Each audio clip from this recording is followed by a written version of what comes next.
Today I choose to follow you. Good morning. It's Thursday, the 28th of December, and this is Coffee with God. Got a decent cup of coffee here this morning. If you have your Bible, turn to John 13, verse 15. Johannes 13, verse 15. In the process of Jesus washing his disciples' feet, he says, "For I gave you an example so that you also would do just as I did for you." As we coming up to the end of 2023 and we're looking forward to 2024, a lot of people come up with New Year's resolutions. And I want to suggest that instead of thinking up new things for yourself to do, why don't you allow Jesus to let you know what his plans for 2024 are? Take some time to be quiet, to just pull aside, think about the many things that Jesus has already done, that God has already done for you.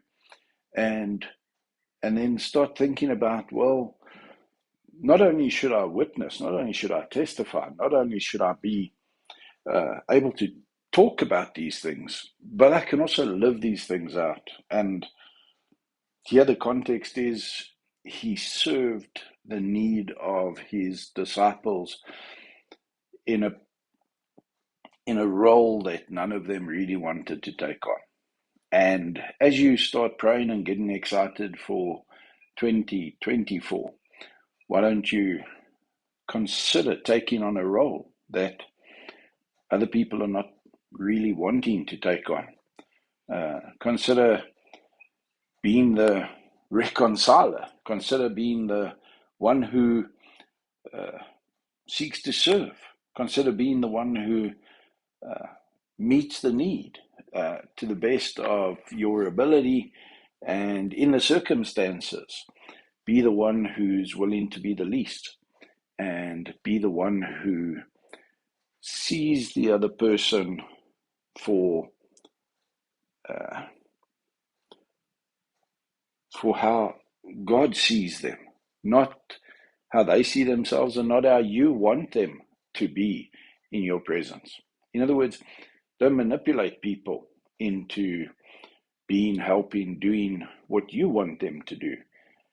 Ask God to give you the eyes that see the untapped potential, and then bring that out in one another. That's kind of what Jesus did as he walked the earth with us.